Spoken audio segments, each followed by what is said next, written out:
বাংলাদেশের অস্থির অবস্থা, চিন্ময় প্রভুর মুক্তি চেয়ে আন্দোলন করার অভিযোগে কট্টরপন্থী মৌলবাদীদের তাণ্ডব ও হুমকি মামলার জেরে প্রাণভয়ে ঘর ছাড়া হয়েছে একজন হিন্দু যুবক। প্রসঙ্গত জানা গেছে, নদী সাঁতরে সে ভারতে প্রবেশ করে, তবে তাকে আটক করে বিএসএফ। রাজগঞ্জ ব্লকের কারোতোয়া নদী সাঁতরে ভারতে প্রবেশ করে তাকে আটক করে বিএসএফ। ওই যুবককে তুলে দেওয়া হয় রাজগঞ্জ থানার পুলিশের হাতে। যুবককে জিজ্ঞাসাবাদ করার পর তাকে গ্রেফতার করে পুলিশ। বুধবার তাকে জলপাইগুড়ি জেলা আদালতে তোলা হয়। যুবকের নাম জীবন বর্মন, বয়স 21 বছর। জীবন বর্মনের যুবকের বাড়ি জানা গেছে বাংলাদেশের রংপুর জেলার ঠাকুরগাঁও গ্রামে। সে ঠাকুরগাঁও গভর্নমেন্ট কলেজের বিএ প্রথম বর্ষের ছাত্র।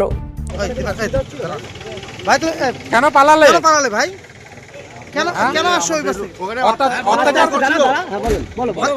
আমি একজন সনাতনী, আমাদের হিন্দুদের উপর অনেক টর্চার হচ্ছে, যার কারণে আমি বাংলাদেশ থেকে ইন্ডিয়াতে আসি। তোমার নাম কি? আমার নাম জীবন বর্মন। 21। কি অত্যাচার হচ্ছিল? আমাদের হিন্দুদের উপর খুব টর্চার হচ্ছিল। তোমার পরিবারের উপরে টর্চার হয়েছে? কি হুমকি টুমকি দিয়েছে?